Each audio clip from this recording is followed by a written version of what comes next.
आप सभी का स्वागत है स्मार्ट स्टडी 98 में। और जो भी चैनल पर नए आए हैं चैनल को सब्सक्राइब करके नोटिफिकेशन बेल को दबा लीजिएगा ताकि क्लास का कोई भी अपडेट आपको सबसे पहले मिल पाए। तो जैसे कि देख रहे हैं कि आज क्लास 6 लेके आए हैं जीके और जीएस का। क्लास 5 तक कल मिल चुका था आपको। और ये कितना बजे क्लास चलता है ये जान लीजिएगा, 4 बजे शाम में पर डे, ठीक है। और क्लास अच्छा लग रहा है तो एक लाइक कर दीजिएगा। चैनल को सब्सक्राइब नहीं किए चैनल को सब्सक्राइब करके नोटिफिकेशन बेल को दबा लीजिएगा और शेयर कर दीजिएगा, एक शेयर कर दीजिएगा, ठीक है। और टेलीग्राम से नहीं जुड़े हैं तो टेलीग्राम से आप जुड़ जाइएगा। टेलीग्राम का लिंक आपको डिस्क्रिप्शन बॉक्स में दे देंगे, और नहीं तो डायरेक्ट सर्च मारिएगा सर्च बॉक्स में जाके स्मार्ट स्टडी 98, तो ये लोगों के साथ आपको आ जाएगा और वहाँ से आप ज्वाइन हो सकते हैं। वहीं पे हम आपको PDF पर डे अपलोड करते हैं, ठीक है। और ये जो है प्रीवियस ईयर और सिर्फ प्रीवियस ईयर का क्लास देते हैं। यहाँ पे क्वेश्चन जितना भी आता है टोटल प्रीवियस ईयर का आता है। तो ठीक है, क्लास को आगे बढ़ाते हैं। इससे पहले कि आप टाइम देख लीजिएगा। टाइम क्या है, सुबह में 9 बजे आपका मैथ का टाइम है और शाम में 4 बजे जीके का टाइम है। और सुबह 7 बजे आप देखते हैं करंट अफेयर्स जो आपको मिल चुका है सुबह में आज, ठीक है। तो क्लास को स्टार्ट करते हैं, देखते हैं क्या कह रहा है। पहला क्वेश्चन कह रहा है संविधान की कल्पना का उद्भव सर्वप्रथम निम्न में से किस देशों में हुआ था। तो आपको बताना है 4 ऑप्शन में कौन कौन है। इटली है, चीन है, ब्रिटेन है और फ्रांस है। तो ये 4 ऑप्शन में बताना है आपको कि क्या ऑप्शन सही है, कौन सा ऑप्शन सही है। तो ये देखिए क्या कह रहा है, संविधान की संकल्पना का उद्भव सर्वप्रथम किस देश में हुआ था। तो किस देश में हुआ था, तो ये आपका किस में हुआ था, ब्रिटेन में हुआ था। संविधान की पहली संकल्पना किस में हुआ था, ब्रिटेन में हुआ था। और आपको पहला क्वेश्चन आज यहीं से निकल के आ रहा है आपका, जो कमेंट बॉक्स में आपको कमेंट करके बताना है कि ब्रिटेन का प्रधानमंत्री और कैपिटल और क्या बोलता है मुद्रा, वहाँ का करेंसी क्या है, वो आपको कमेंट करके बताना है, ठीक है। अगला क्वेश्चन देखते हैं क्या कह रहा है आपका। भारत की संविधान सभा का प्रारूप समिति के अध्यक्ष कौन थे। तो ये आपका क्वेश्चन क्या कह रहा है, भारत की संविधान सभा की प्रारूप समिति के अध्यक्ष कौन थे। तो आपको बताना इस 4 ऑप्शन में कौन थे। तो देखिएगा ऑप्शन नंबर सी आपका क्या कह रहा है, BR अम्बेडकर। BR अम्बेडकर जी क्या थे, भारत संविधान का प्रारूप समिति के अध्यक्ष थे, ठीक है। अगला क्वेश्चन देखिए क्या कह रहा है आपका। अगला क्वेश्चन कह रहा है ऋग्वेद का कौन सा मंडल पूर्णतः सोम को समर्पित है। तो कौन सा मंडल है, ऋग्वेद का कौन सा मंडल पूर्णतः सोम पर समर्पित है। तो ये आपको बताना है। तो कौन है बताइए। तो ये आपका 9वां मंडल है, ठीक है, ऑप्शन नंबर 3। और ये देखिएगा कितना आप सही कर पा रहे हैं इसमें, और ये कि जितना सही कीजिएगा वो आप हमको कमेंट करके बताइए। तो उस टाइप से आपको तैयारी करने का ज़रूरत है। और ये प्रीवियस ईयर का है, SSC का, ठीक है, ये आपको ध्यान में रखना है। और अगला क्वेश्चन में बढ़ते हैं, क्या कह रहा है, निम्नलिखित में से किसको ऋग्वेदी काल में नहीं माना जाता है। तो किसको नहीं माना जाता है ऋग्वेदी काल में। तो ये आपको बताना है किसे नहीं माना जाता था। तो कौन कौन है, संयुक्त परिवार प्रणाली, कृषि, विवाह प्रथा, वर्ण प्रथा। तो इसमें देखिए ऑप्शन नंबर डी क्या दिया हुआ है, वर्ण प्रथा। वर्ण प्रथा को नहीं माना जाता था किसमें, ऋग्वेदी काल में नहीं माना जाता था किसे, वर्ण प्रथा को नहीं माना जाता था, ठीक है। क्वेश्चन को याद कर लीजिएगा, वीडियो को रिपीट कर करके एक बार 2 बार देखिएगा तो ऑटोमेटिक सब क्वेश्चन आपको याद हो जाएगा। दोबारा इसको पढ़ने का भी ज़रूरत नहीं पड़ेगा। जैसे एग्जाम में आएगा तो ऑप्शन देख के आप इसको टिक कर सकते हैं, ठीक है। अगला क्वेश्चन देखिएगा क्या कह रहा है आपका, मोहम्मद गजनी का प्रसिद्ध अंतिम अभियान किसके विरुद्ध था। मोहम्मद गजनी का प्रसिद्ध अंतिम अभियान किसके विरुद्ध था, ये आपको बताना है। तो देखिए बताइए ऑप्शन नंबर 1, 2, 3, 4 कौन कौन है, कन्नौज, मथुरा, सोमनाथ, किलिंजर। तो ये आपको बताना है और कौन सा ऑप्शन सही है। क्या बोल रहा है क्वेश्चन फिर समझिएगा, मोहम्मद गजनी का प्रसिद्ध अंतिम अभ्यारण्य किसके विरुद्ध था। तो किसके विरुद्ध था, सोमनाथ के विरुद्ध था, ठीक है। अगला क्वेश्चन देखिएगा क्या कह रहा है आपका, तरायन का युद्ध पृथ्वीराज चौहान और किसके बीच लड़ा गया था। तो ये आपको बताना है किसके बीच लड़ा गया था। तरायन का युद्ध और पृथ्वीराज चौहान किसके बीच लड़ा गया था। तो मोहम्मद गौरी, ऑप्शन नंबर 2 मोहम्मद गौरी के बीच लड़ा गया था। अगला क्वेश्चन क्या कह रहा है देखिएगा आपका, आपका अगला क्वेश्चन कह रहा है लगभग 720 ईस्वी में इनसे सिंध पर विजय प्राप्त किया गया था। किनसे? तो ये आपको बताना है। इसने सिंध पर विजय प्राप्त किया, तो किसने विजय प्राप्त किया था? तो अरबों ने विजय प्राप्त किया 712 ईस्वी में। ठीक है, विजय प्राप्त किया सिंध पर। किस पर? तो सिंध पर विजय प्राप्त किया। कौन? अरबों ने 712 ईस्वी में। याद कीजिएगा 712 ईस्वी। ये क्या करा है? 712 ईस्वी में अरबों ने सिंध पर विजय प्राप्त किया। ठीक है, अगला क्वेश्चन देखिएगा क्या कह रहा है आपका। भारत आने वाले प्रथम यूरोपीय कौन थे? बहुत इंपॉर्टेंट क्वेश्चन है, बहुत इंपॉर्टेंट बोलिए और बहुत हल्का बोलिए, बहुत इजी क्वेश्चन है। तो कौन था आपका? पुर्तगाली। ये आप जैसे ही हिस्ट्री का बुक खोलिएगा पहला क्वेश्चन यही आपका मिलेगा, पहला टाइप यही मिलेगा कि क्या कौन भारत में सबसे पहला यूरोपीय कौन आया था? तो ये है आपका पुर्तगाली। ठीक है, अगला क्वेश्चन देखिएगा क्या कह रहा है आपका। ब्रिटिश को राजनीतिक शक्ति किसके बाद प्राप्त हुई थी? ब्रिटिश को राजनीतिक शक्ति किसके बाद प्राप्त हुई थी? ये आपको बताना है। ब्रिटिश को राजनीतिक शक्ति किसके बाद प्राप्त हुई थी? ऑप्शन नंबर 1 क्या है? प्लासी का युद्ध, दूसरा पानीपत का युद्ध, तीसरा बक्सर का युद्ध, चौथा वांडीवास का युद्ध। तो आपको बताना है इसमें कौन सा ऑप्शन सही है। तो ये देखिएगा पहला नंबर ऑप्शन क्या कह रहा है? प्लासी का युद्ध। प्लासी के युद्ध के बाद जो है ब्रिटिश को राजनीतिक शक्ति प्राप्त हुआ था। ठीक है, अगला क्वेश्चन देखिए क्या कह रहा है आपका। स्वतंत्रता, समानता, बंधुत्वता की विचार जिनसे भारत का राष्ट्रीय आंदोलन प्रभावित हुआ था।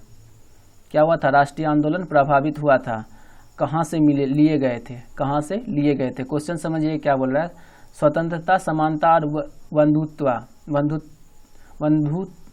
बंधुता की विचार जिनसे भारत का राष्ट्रीय आंदोलन प्रभावित हुआ था वो कहाँ से लिए गए थे? तो ये आपका कहाँ से लिए गए थे? फ्रांस की क्रांति से। Option number 4।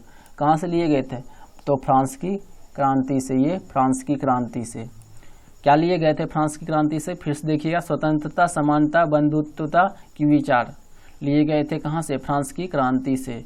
उससे क्या हुआ था? भारत का राष्ट्रीय आंदोलन जो प्रभावित हुआ था। ठीक है, अगला क्वेश्चन देखिएगा क्या कह रहा है आपका। द्वितीय विश्व युद्ध के समय निम्न में से कौन सा देश ध्रुवीय राष्ट्रों का हिस्सा था? तो बताना है आपको द्वितीय विश्व युद्ध के समय निम्न में से कौन सा देश ध्रुवीय राष्ट्रों का हिस्सा था? तो ये आपको बताना है। तो देखिए ऑप्शन नंबर 4 क्या कर रहा है? हैंगरी। कौन था? हैंगरी देश ध्रुवीय राष्ट्रों का हिस्सा था। कौन था? तो हैंगरी था। ठीक है, अगला क्वेश्चन देखिएगा आपका क्या कह रहा है। सौरमंडल का बाहर सीरियस, क्या नाम है? सीरियस नामक चमकीले तारे को डैश भी कहा जाता है। क्या कहा जाता है? सीरियस नामक तारा है सौरमंडल के बाहर। ठीक है, वो चमकीले तारे को क्या कहा जाता है? तो क्या कहा जाता है आपका? ये आपको बताना है। ऑप्शन नंबर 1 क्या है? Cat star, dog star, fox star, line star. तो क्या कहा जाता है आपका?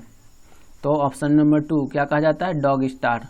ठीक है, क्या कहा जाता है? Dog star. देख लीजिएगा क्या कह रहा है क्वेश्चन। सौरमंडल के बाहर सीरियस नामक चमकीले तारे को और दूसरा नाम से भी क्या कहा जाता है? किसको? सीरियस तारे। याद रखिएगा कौन तारे? सीरियस नामक चमकीले तारे। क्या है? तो डॉग स्टार। किस नाम से जाना जाता है? Dog star. अगला क्वेश्चन देखिएगा आपका क्या कह रहा है। ब्रह्मांड के अध्ययन को क्या कहते हैं? ये क्वेश्चन बहुत इंपॉर्टेंट है और आप बताइए क्या कहते हैं। ये आप अपना माइंड में आप अपना सोच के रखिए और हम आपको आंसर बता रहे हैं। ब्रह्मांड के अध्ययन को क्या कहते हैं? ब्रह्मांड के अध्ययन को क्या कहते हैं? कॉस्मोलॉजी। ऑप्शन नंबर 1 क्या कहते हैं? कॉस्मोलॉजी। ब्रह्मांड के अध्ययन को क्या कहते हैं? कॉस्मोलॉजी। याद कर लीजिएगा, ब्रह्मांड के अध्ययन को क्या कहते हैं? कॉस्मोलॉजी। ठीक है, और क्लास अच्छा लग रहा है तो एक लाइक कर दीजिएगा। चैनल को सब्सक्राइब नहीं किए तो चैनल को सब्सक्राइब कर लीजिएगा और नोटिफिकेशन बेल को दबा लीजिएगा और शेयर एक जरूर कीजिएगा। और जो क्वेश्चन आपको दे रहे हैं वो कमेंट बॉक्स में जरूर से जरूर बताइएगा। जहाँ से भी आप सर्च मार के या फिर कहीं से भी खोज के आपको आंसर देना है। इससे क्या होगा कि आपको दोबारा उसको पढ़ने का ज़रूरत नहीं पड़ेगा। जितना खोजिएगा उतना जल्दी याद होता है। ठीक है, देखिए अगला क्वेश्चन आपका क्या कह रहा है। अगला क्वेश्चन कह रहा है निम्नलिखित में से कौन सा क्षेत्र ऐसा है जहां भूकंप आने की संभावना सबसे अधिक है? सबसे अधिक है भूकंप आने की संभावना कहाँ पे? तो ये आपको बताना है। तो ऑप्शन नंबर देखिएगा, वन में क्या करें, दक्कन का पहाड़, दूसरा गंगा ब्रह्मपुत्र घाटी, उत्तर भारत का मैदानी क्षेत्र या पश्चिमी घाटी। तो आपको बताना है इसमें कौन सा ऑप्शन सही है। क्या कह रहा है, जहाँ भूकंप आने की संभावना सबसे अधिक है, तो वो कहाँ है जहाँ सबसे ज़्यादा भूकंप आने की संभावना रहता है, तो गंगा ब्रह्मपुत्र घाटी, ये इसी में बताना है। तो गंगा ब्रह्मपुत्र घाटी में जो है भूकंप आने की ज़्यादा संभावना है। ठीक है, अगला क्वेश्चन देखिएगा क्या कह रहा है आपका, निम्नलिखित में से संपत्ति के श्रम सिद्धांत से संबंधित है, किस सिद्धांत से संबंधित है ये आपको बताना है। कौन श्रम सिद्धांत से संबंधित है संपत्ति, निम्न में से कौन संपत्ति। ठीक है, क्वेश्चन समझिए, कौन संपत्ति जो है श्रम सिद्धांत से संबंध रखता है ये आपको बताना है। तो देखिएगा कौन चीज क्या क्या दिया हुआ है, एडम स्मिथ और दूसरा क्या है जॉन लॉक, तीसरा है J.S. मिल और जो है J.J. रूसो। तो आपको बताना है कौन ऑप्शन सही है। तो देखिएगा दूसरा नंबर ऑप्शन क्या है, जॉन लॉक। ये जॉन लॉक जो है संपत्ति के श्रम सिद्धांत से संबंधित रखता है। कौन, जॉन लॉक। कौन रखता है, जॉन लॉक। याद रखिएगा कौन रखता है, जॉन लॉक। अगला क्वेश्चन देखिएगा क्या कह रहा है आपका, समानांतर अर्थव्यवस्था किसके कारण उभरती है, समानांतर अर्थव्यवस्था किसके कारण उभरती है। तो ये आपको बताना है। देखिएगा ऑप्शन दिया है 4, कर अनुमान, कर अनुपालन, कर परिहार, कर वंचन। तो आपको बताना है क्या क्या, समानांतर अर्थव्यवस्था किसके कारण उभरती है, तो कर वंचन के कारण उभरती है। किसके कारण उभरती है, कर वंचन के कारण। ऑप्शन नंबर 4, समानांतर अर्थव्यवस्था किसके कारण उभरती है, कर वंचन के कारण उभरती है। ठीक है, अगला क्वेश्चन देखिएगा क्या कह रहा है आपका, निम्नलिखित में से कौन सा जटिल पौष्टिक स्तर को दर्शाता है, जटिल पौष्टिक स्तर को दर्शाता है। कौन दर्शाता है, तो पारिस्थितिक तंत्र। कौन दर्शाता है, पारिस्थितिक तंत्र। ऑप्शन नंबर 3 क्या दर्शाता है, जटिल पौष्टिक स्तर को दर्शाता है पारिस्थितिक तंत्र। देखिए ऑप्शन में क्या बोलता है, स्पेलिंग एरर हो चुका है, इसको सुधार लीजिएगा और PDF में सुधार के हम दे देंगे। क्या बोल रहा है, जटिल पौष्टिक स्तर दर्शाता है, क्या दर्शाता है, पारिस्थितिक तंत्र को दर्शाता है। ठीक है, अगला क्वेश्चन देखते हैं क्या कह रहा है, बल आघूर्ण की SI मात्रक क्या है, बल आघूर्ण की SI मात्रक क्या है, तो ये आपको बताना है। मतलब बल आघूर्ण, देखिएगा ये इसका हिंदी लिखा गया, हिंदी में आप समझ पा रहे होंगे या नहीं समझ पा रहे हैं। टॉर्क जिसको बोलते हैं, फिजिक्स का है टॉर्क के बारे में उसका SI मात्रक क्या है वो पूछ रहा है। बल आघूर्ण उसको क्या बोलते हैं इंग्लिश में, टॉर्क। बल आघूर्ण को इंग्लिश में क्या कहते हैं, टॉर्क कहते हैं। उसका SI मात्रक पूछ रहा है, तो क्या है SI मात्रक। ऑप्शन नंबर B देखिएगा, newton metre. Option number 2 newton metre जो है SI मात्रक है किसका, टॉर्क का SI मात्रक न्यूटन मीटर। ठीक है, अगला क्वेश्चन देखिएगा क्या कह रहा है आपका, पारसेक किसकी मापन इकाई है, पारसेक किसकी मापन इकाई है ये आपको बताना है। पारसेक तो खगोलीय दूरी की, ये देखिएगा ऑप्शन नंबर 2 क्या दिया है, खगोलीय दूरी की क्या है मापन इकाई, कौन है, पारसेक किसकी मापन इकाई है, खगोलीय दूरी की। याद रखिएगा खगोलीय दूरी का मापन इकाई कौन है, पारसेक। खगोलीय दूरी का मापन इकाई कौन सा है, पारसेक। ठीक है, अगला क्वेश्चन देखिएगा क्या कह रहा है आपका, अगला क्वेश्चन नहीं है, लास्ट क्वेश्चन यही था। तो क्लास आपको अच्छा लग रहा है तो क्लास को एक लाइक कर दीजिएगा और देखिए आप इसको कमेंट करके जो होमवर्क मिला है वो कमेंट में आप आंसर दीजिए और क्या बोलता है कि कितना सही कर पाए हैं वो भी आप हमको कमेंट करके बताइएगा। ठीक है, और इसका PDF चाहिए तो आपको बता चुके हैं, टेलीग्राम से आप ज्वाइन हो जाइएगा। टेलीग्राम का लिंक आपको हम डिस्क्रिप्शन बॉक्स में दे देंगे, नहीं तो डायरेक्ट यहाँ से स्मार्ट स्टडी सर्च मारिएगा, ये लोगों के साथ आपको आ जाएगा।